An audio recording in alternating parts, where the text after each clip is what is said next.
Good morning, everybody. Pastor Nate Borman here, one of the pastors at Mount Lebanon Lutheran Church. I'm here for a devotional thought for your Friday. We are walking our way through the Bible one chapter at a time. I'm turning to Proverbs chapter 7. That's where we're going to be today. Just briefly looking at Proverbs chapter 7. And what I want to think with you about today as we get into God's Word, as we think about God's Word, and as we apply God's Word to our life is really this question: What are you pursuing? I think it's a really important question, I think, for us to ask of ourselves, for every Christian, every person really to ask of themselves pretty regularly. What are you chasing? What are you pursuing? We work as human beings. We really work really hard. Even people who I think some people would say we put the quotes around it, lazy, I think they're pursuing something too. They're just pursuing it in a different way, right? What are you pursuing? And I think most people in this world were pursuing something. And so you think about your day. What do you have on your calendar? What's on your agenda? What are you in pursuit of? What are you chasing after? What are you trying to achieve? What are you trying to attain? What are you trying to get? What are you pursuing, right? This is the question. This is what we're asking. This is what we want to ask again and again and again. See, the devil's after you. You have to understand that too as you live out your life. The devil's after you. He is in pursuit of you. In Proverbs 7, this is pictured by the pursuit of an adulterous woman who's saying, "Hey, come over here, come hang out for a while," right?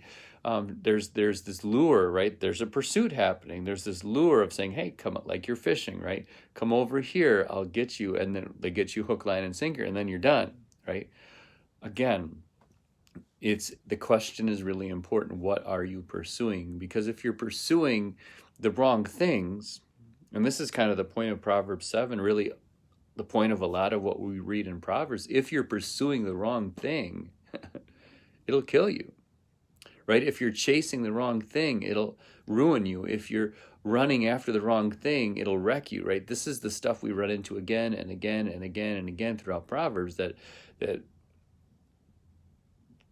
the wrong pursuit will kill you. And so what the writer says, and this is what Solomon says to us, his wisdom to us in Proverbs 7. I'm just going to read it, say a couple things, and then drop it here, because this is just an important thing.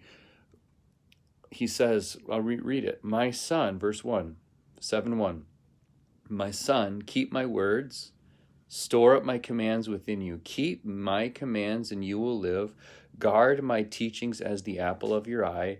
Bind them on your fingers, write them on the tablet of your heart. In other words, what he's saying is, that's really simple.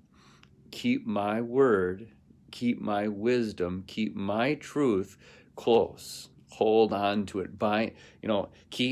Guard my teachings as the apple of your eye. I don't totally understand that metaphor, but the basic idea of it I do. Your eye, like, it's sensitive. So what do? We guard it, we keep it, we protect it.